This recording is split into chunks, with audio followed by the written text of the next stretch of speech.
Hello, good evening. Thank you for being here with me tonight.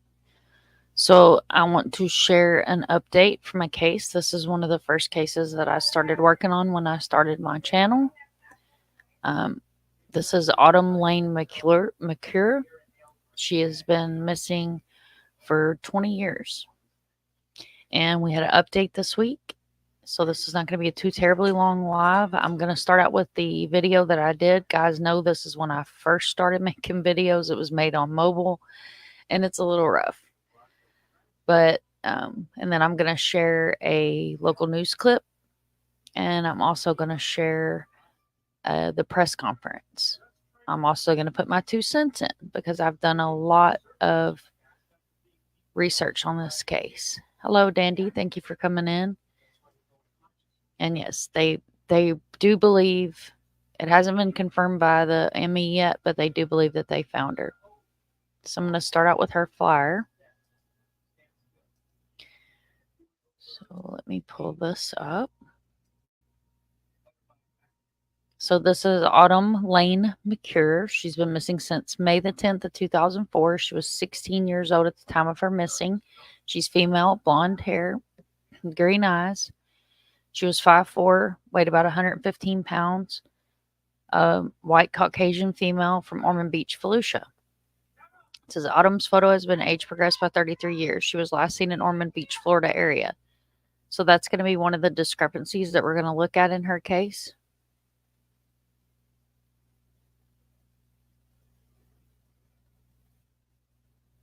Oh, I'm not sure what happened there. Let's try that again.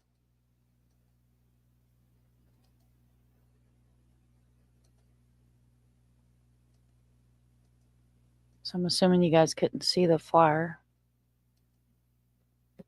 I don't know what's going on with my StreamYard.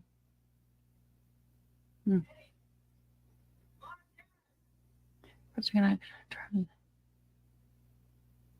different screen? Okay, so it's not going to show our flyer. So we're gonna. Not sure what's going on there with my computer. It's always something with this computer. Let's see if that worked.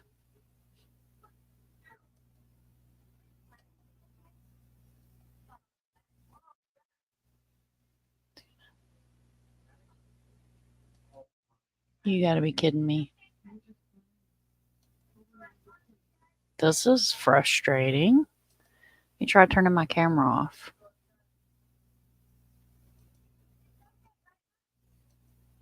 I apologize, guys. Not sure why my StreamYard is not working. Never had a problem out of StreamYard before. I mean, I've had problems out of StreamYard, but not like this. Never had it tell me it can't. There we go. Now it's working. So this is the flyer that I just read. So sorry about that not coming up when I had it, when I was talking about her flyer, but this is an age progressed photo of Autumn. Okay, we're going to pull me back up. And I'm going to pull up the tab that I wanted to share with you guys. Make sure that's going to work. Okay, so yeah, that's going to work. So this is, like I said, this is rough because this was one of the first videos that I did. So it has my old channel name at the beginning of it. So I'm kind of skip past that. Hopefully you guys have audio.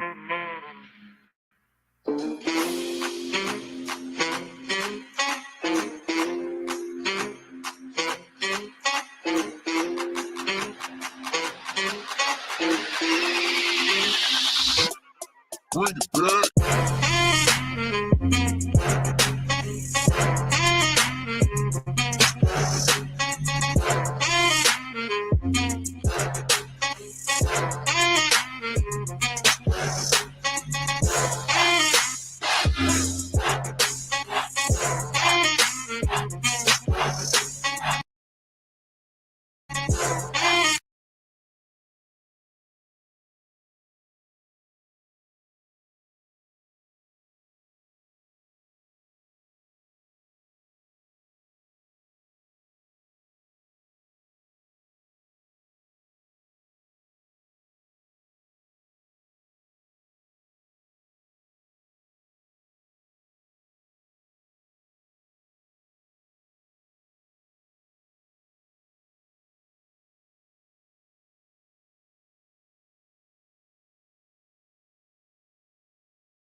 because I'm muted.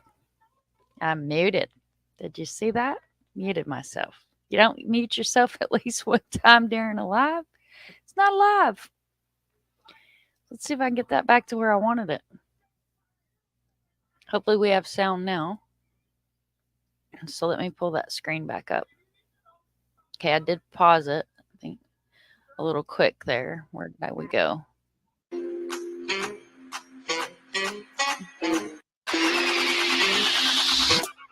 Bring it back. Get back through the intro there. Said this was one of my first videos, so it's a little rough, guys. Make sure I'm not muted again. Okay, here we go. So I'll read that again since I muted the first time. It says the details of disappearance. Autumn disappeared from Ormond Beach, Florida on May the 10th, 2004. She was last seen when a friend dropped her off at Volusia Mall.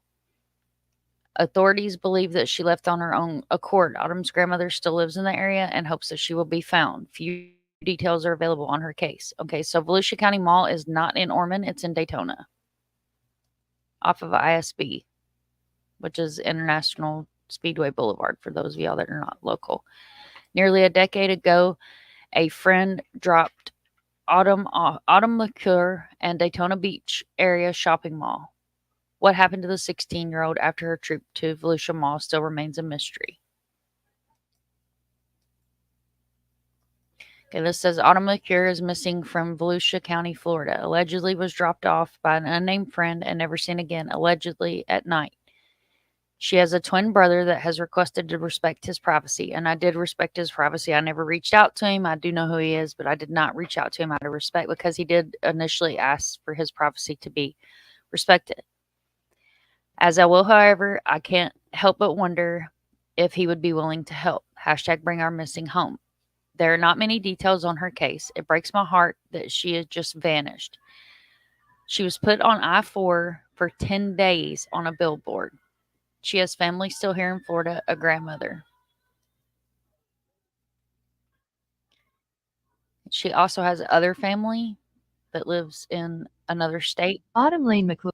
Okay, so this is going to be a voiceover. And like I said, this is very, very new.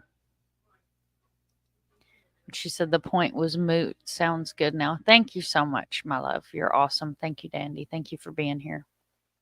Okay, so this is going to be a voiceover, guys, because like I said, when I first started my channel, I was all sketched out about using my real voice, and I modded for a channel that took a lot of hate, and I guess I just expected to get the same kind of hate, but however, I ended up being a credible creator and advocate for the missing. Date of last contact May 10th, 2004. Missing from Ormond Beach, Florida. As we know, Volusia Mall is not located in Ormond, it's in Daytona Beach, so this is what I find as a red flag in this case. Did she vanish from the mall or from Ormond Beach? Missing age 18 years, current age would be 34 years old, first name, Autumn, middle name, Lane, last name, McClure. At time of last seen, this was her name, it may have been changed, she is female. Okay, so this is a birthmark on her arm. Just for context. Her height may vary due to time period, however the time of last seen 5 feet 0 inches, 5 feet 5 inches, 60 to 65 inches, weight 115 to 120 pounds at the time last seen, ethnicity white Caucasian, date of last contact, May 10, 2004. Namas case created February 7, 2011. Last known location map, location Ormond Beach, Florida, 32174 County. Volusia County. Circumstances of disappearance. Autumn was last seen on May 10, 2004. She has not been seen or heard from since. Physical description: hair color blonde, strawberry, left eye color green. Autumn does have a distinctive physical feature. She has a scar mark, birthmark on right forearm, red in color. Clothing and accessories. No details I could find online. I will continue to try to find a news report or picture of the billboard sign from Interstate 4 that was up for only 10 days.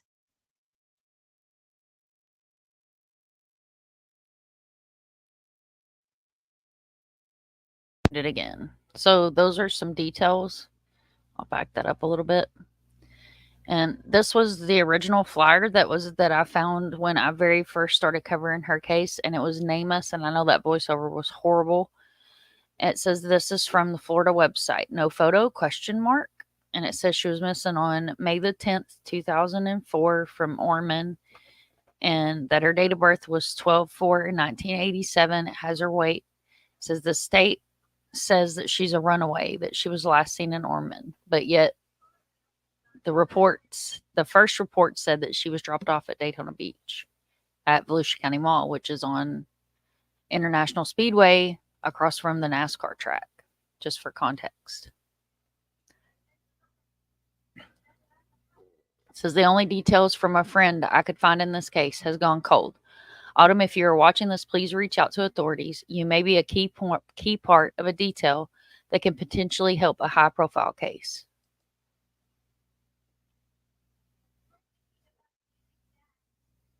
Then, of course, it has my tag. What is even more disheartening is the lack of attention her case received initially. Many of her classmates were not even aware of her disappearance until they seen the missing persons billboard on I-4, 10 years later. Social media was still in its infancy, but I don't understand why there were no flyers posted at school, no announcements, no rumors circling the mill. Nothing. How might the investigation have changed if they created more awareness at the time? These are words of Care Bear. She went to school with Autumn. I felt it important. Okay, so her friends the what she went by online and what I was able to find was she did not want her real name put out, so we used Care Bear because that's what she was called. To include her statements in this awareness video. This is a prime example of how our children are not put as a priority in politics. This child allegedly begged for any family to adopt her. She was unhappy in the home she was living in. I also found this important to add to the And I mean no disrespect, but she was living with her grandmother and she was miserable. Details I was able to find. Again, the words of Care Bear. On a side note, I personally don't think the likeness fits her as I would picture her at this age. The age-progressed image actually looks exactly like another girl that went to school with us. The first thought that came to my mind is that the other girl, who it actually looks identical to, will be mistaken for Autumn in possible sightings.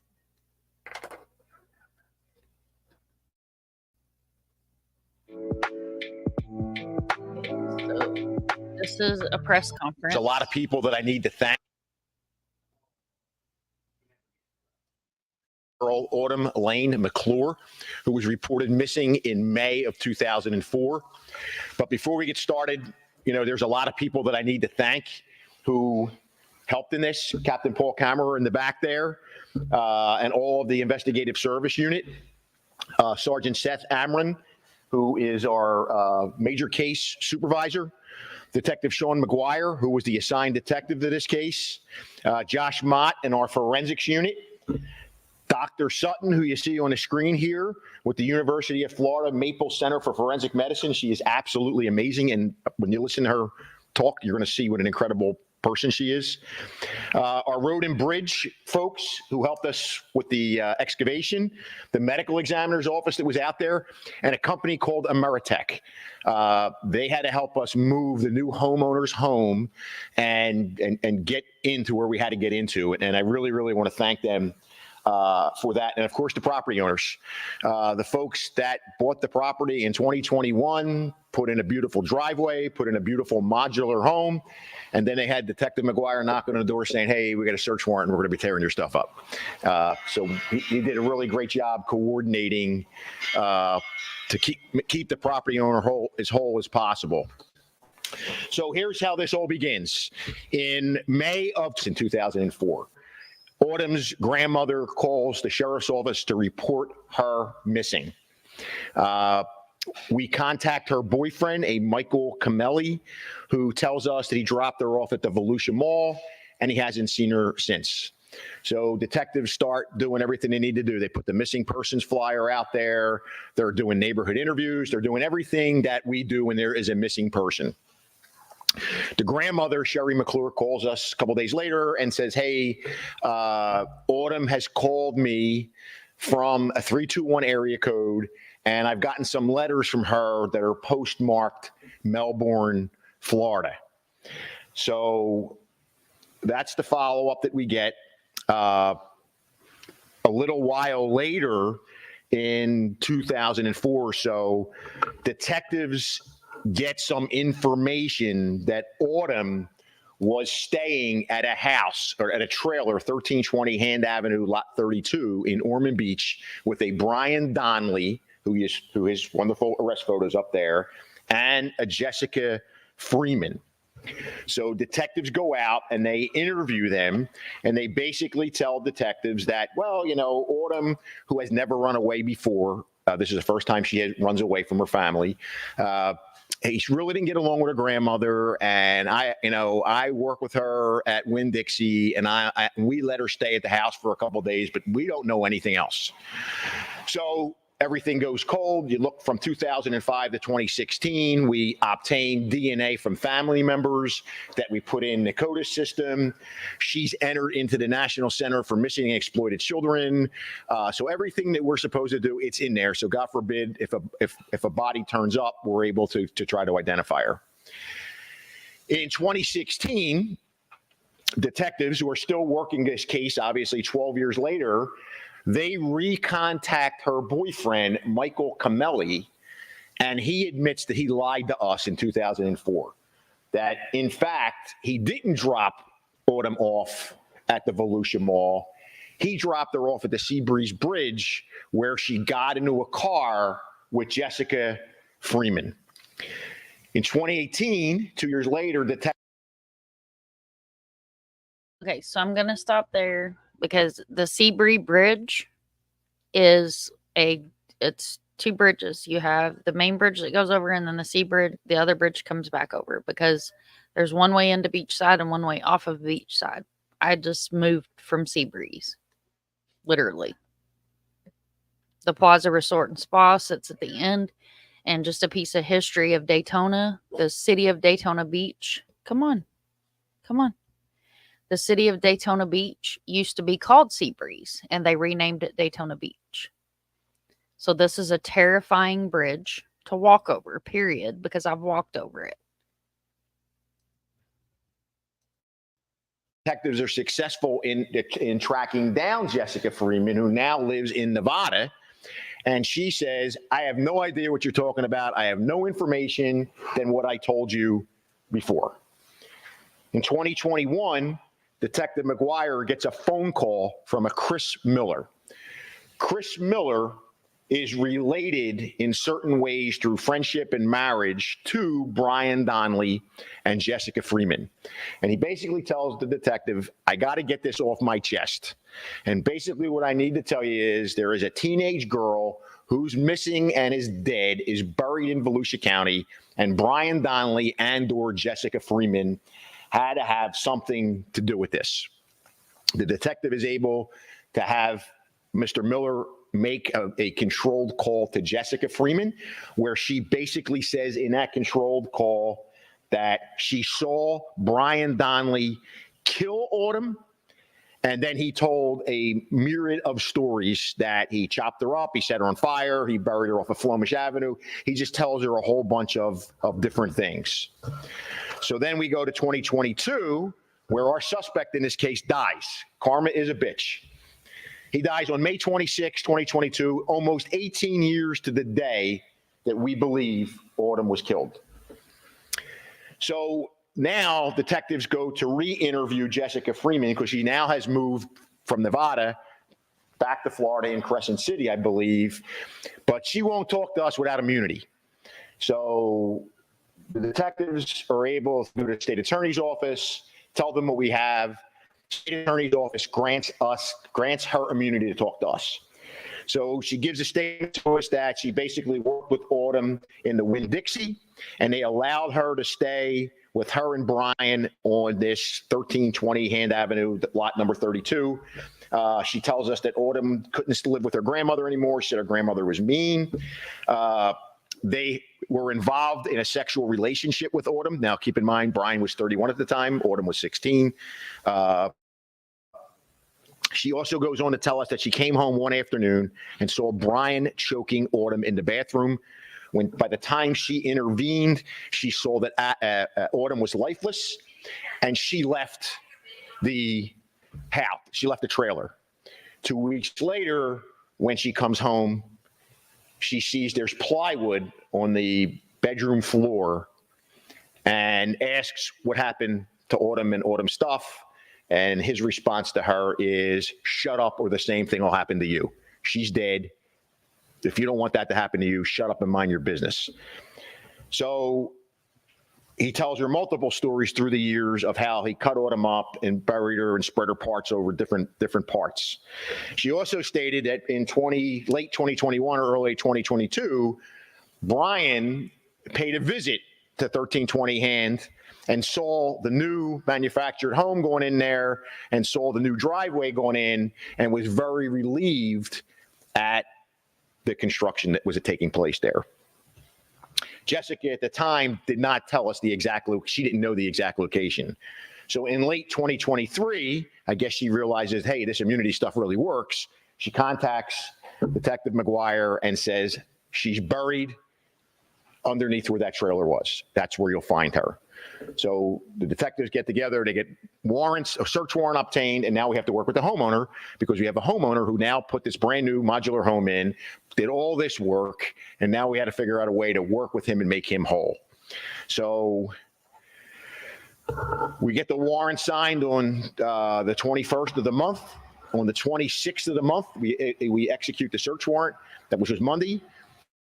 On Tuesday, we start with the help of Meritech and Road and Bridge, move the folks' modular home out, tear up all of the concrete, and we begin excavation. And at this point, I will let Dr. Sutton jump in from there and thank her again for everything that she did, because she can tell you.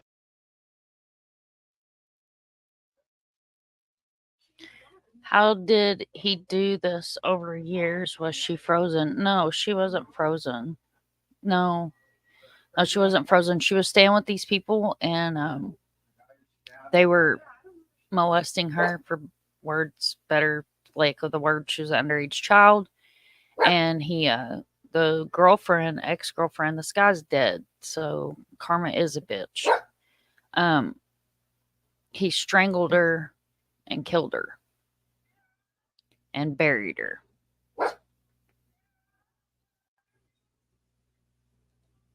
What had occurred since then? All right, great. Thank you, Sheriff Chetwood. So good afternoon, everyone. I'm Dr. Lyra Sutton with the University of Florida Maples Center for Forensic Medicine. And as a Volusia County native myself, I'm always appreciative of the opportunity to come back to the area and work with the Volusia Sheriff's Office on cases. So thank you to Sheriff Chetwood for the request to assist on this case and to work alongside your phenomenal deputies and investigators. This case in particular, we have been discussing and working on the logistics of searching the scene and possibly conducting an excavation at the site for about a year. But of course, having those structures and the concrete on that site really posed quite a unique challenge for the normal types of search techniques that we would ordinarily implement.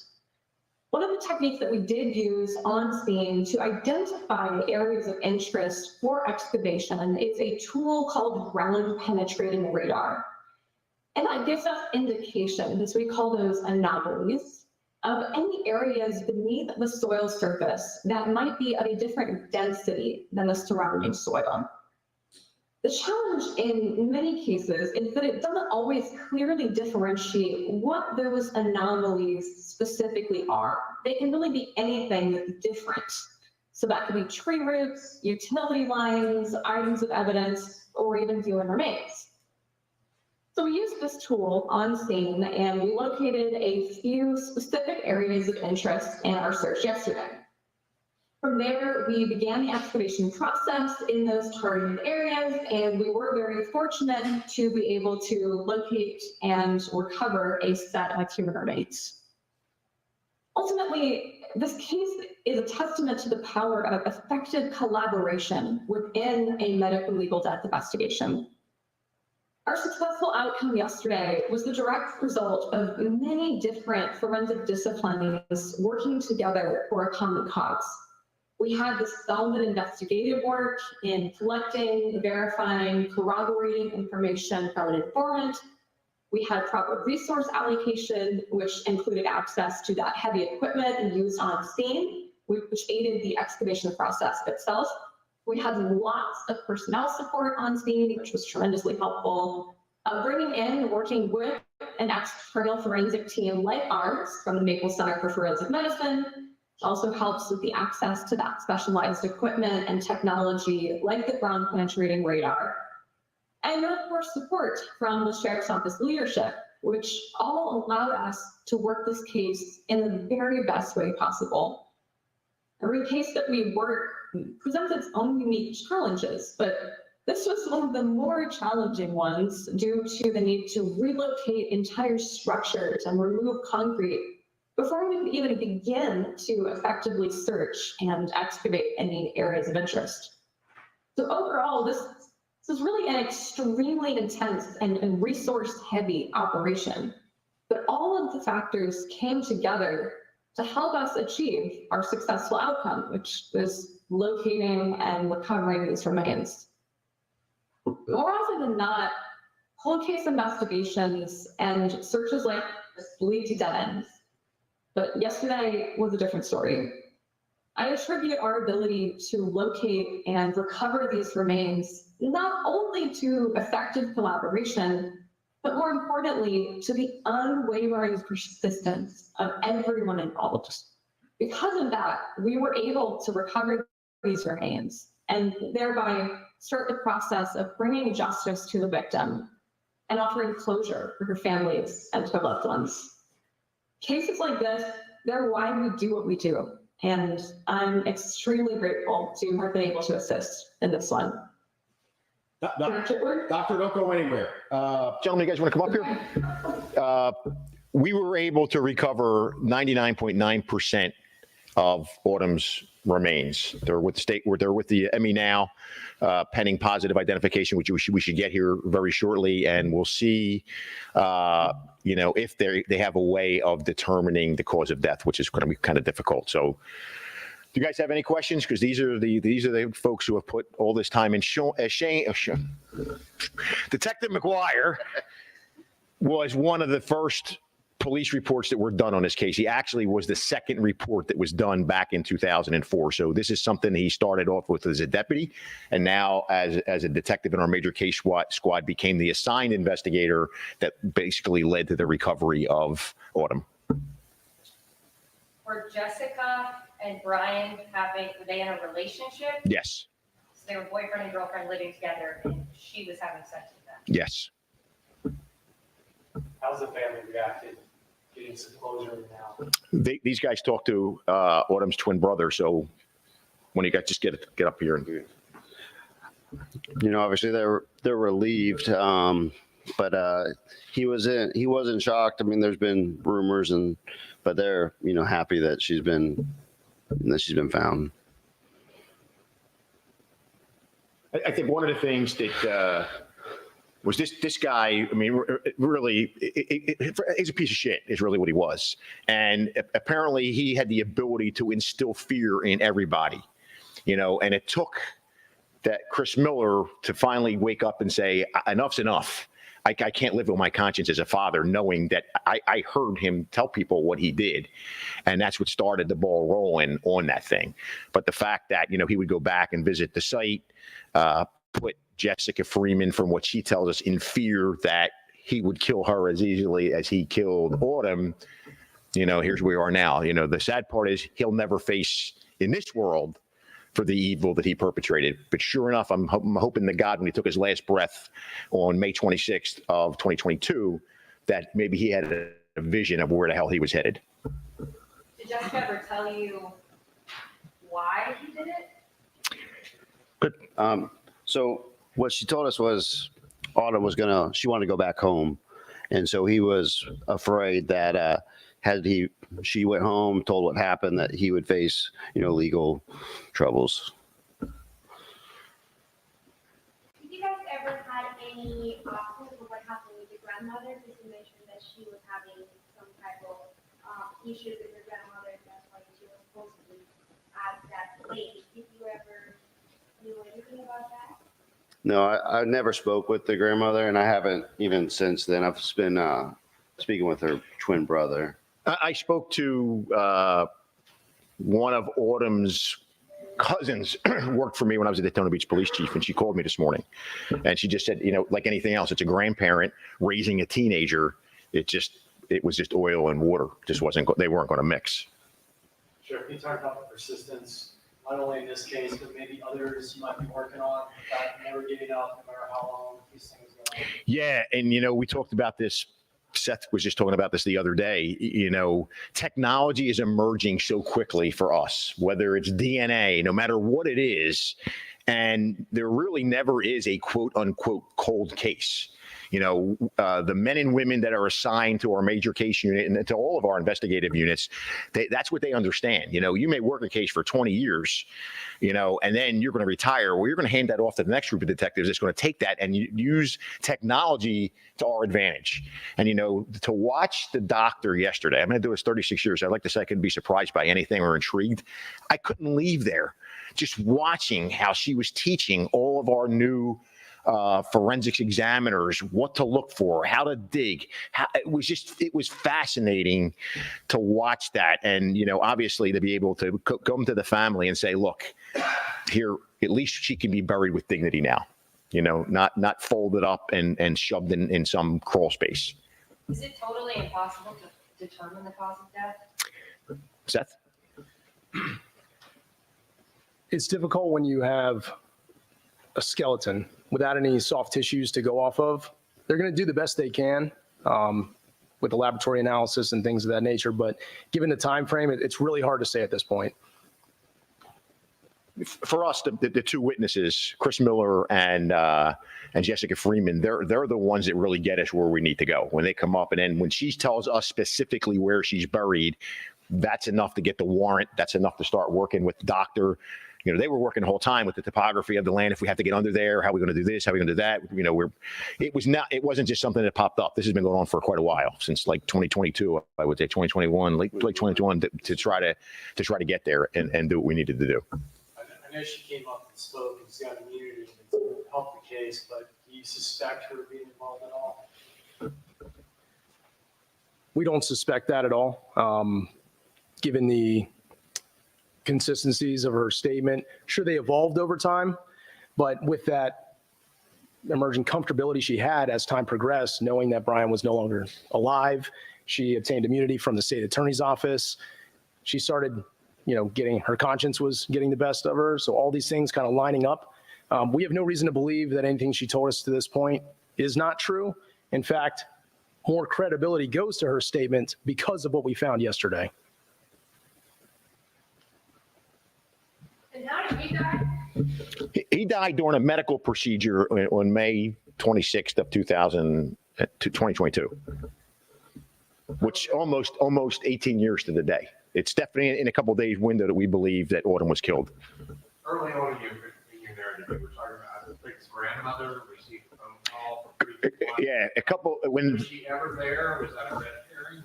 Or? I really don't know if she ever went there.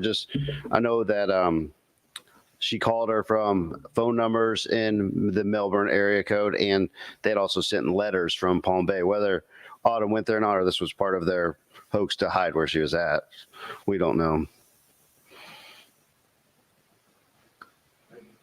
Thank you guys very much. Great job, gentlemen. Thank you, sir. Thank you. Doctor, any last words before they sign off? No, I think we really covered it. I'm grateful for the opportunity to have been involved, and I'm glad that we were able to get some justice and some closure in this one. That's always a difficult outcome when you find finality that there is in fact a deceased individual, but to be able to recover the remains and return them to the family, it's always a meaningful outcome nevertheless. Thank you again very much. You make Volusia County proud, Doc.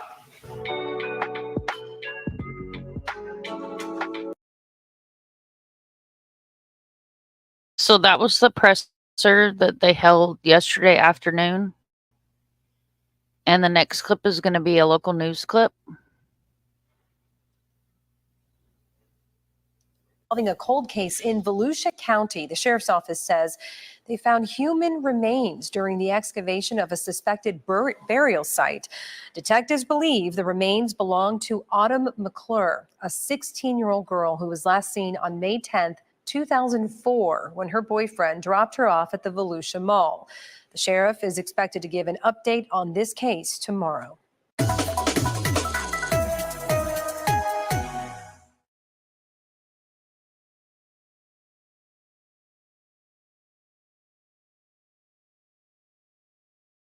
That was the clip from Welsh 2.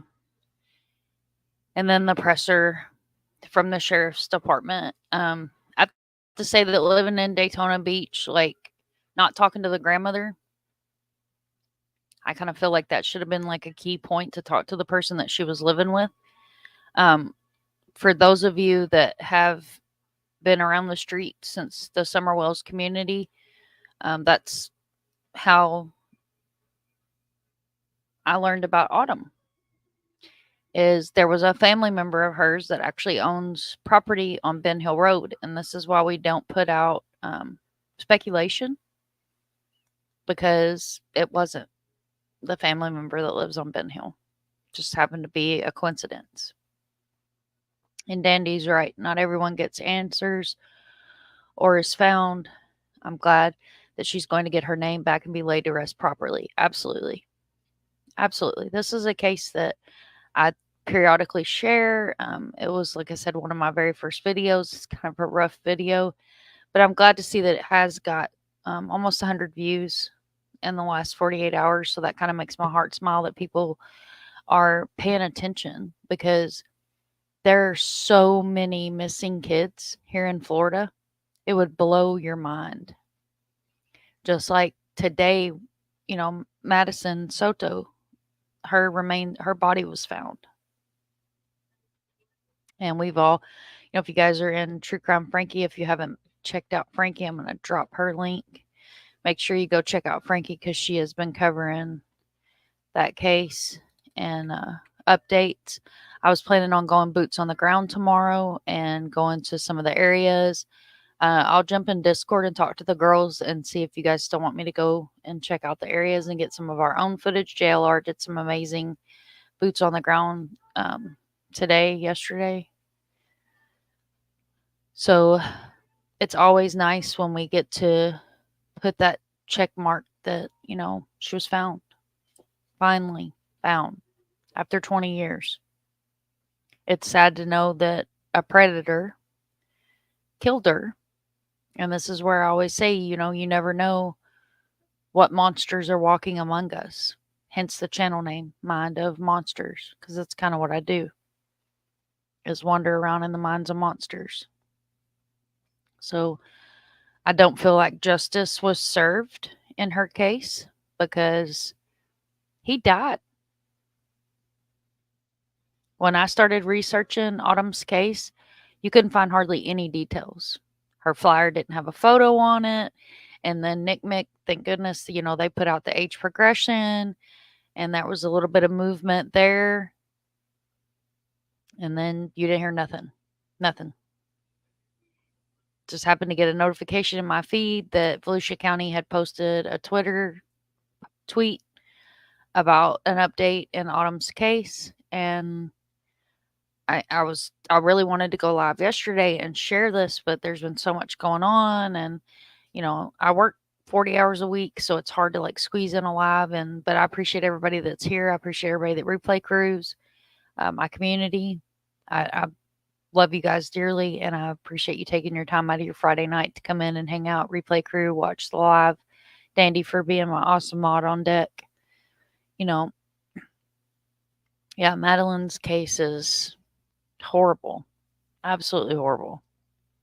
And that's another case where, check your kids' phones, check who they're talking to.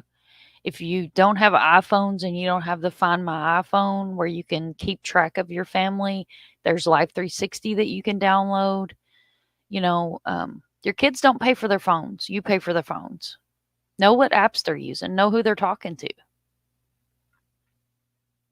Be a voice for your children. be a voice for the voiceless.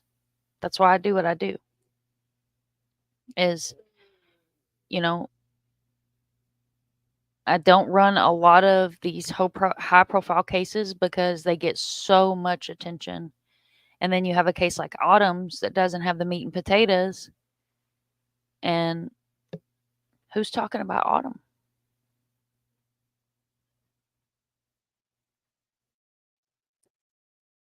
You know? But guys, I'm not going to make this a terribly long live. It's 9:30 at night, and I'm going to wind down, and I've got my panel guest behind me. You guys can't see her, but my wiener parrot is behind me, and I just kind of want to come live and show my respects to Autumn, since, like I said, this was one of the very first cases I started working. I had Summer's case, Monkey, Autumn. There's a couple other children, you know, and kids don't just vanish into thin air. They don't. Kids don't vanish. If a child is a habitual runaway, there's something going on. If you are a teacher, an educator, a protector, a school resource officer, and a child comes to you and tells you that there's something going on at home, you guys see it running across the bottom of the screen. See something, say something. You can be the one that saves the life of a child. As always, guys, if you have an addict in your family, reach out to them. If you have a family member you haven't heard from, reach out to them. You never know when that kind word could be that word that they need. Remember, it takes a village to raise a child. If you see something, say something. Be a light in the darkness. Grab your lantern and walk through the darkness. Share missing flyers on your social media. You know, I'll share a little piece of me with you guys. So I was looking for a login, and I have multiple devices. I have 2 laptops and, you know, computer and phones and whatnot. And I got on my mom's Facebook, and my mom's been gone for years. And she's shared so many Amber Alerts and missing children that I really hit me deep. A lot of you guys know why I got really into helping with the missing personal event that I've been asked not to share on the channel, but those of you that are OG know why I'm so passionate about it. I'm not just somebody sitting in front of a computer. I'm a parent that's felt the pain and had the scramble brain of having a missing child. I am a parent of 2 children that I buried. So these cases mean the world to me. And seeing these kids be abused and used and exploited, it's disgusting. Absolutely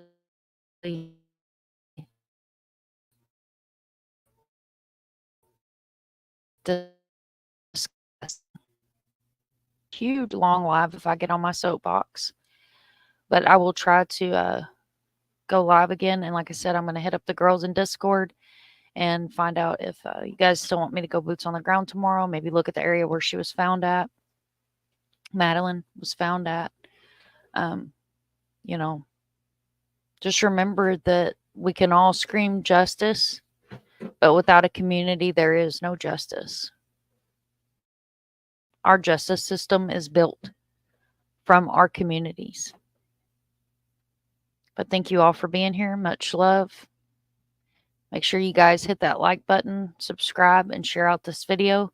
Get us back into the algorithm so we can be a voice for the voiceless. Thanks again. Have a great rest of your night, and I will catch you guys on the flip side.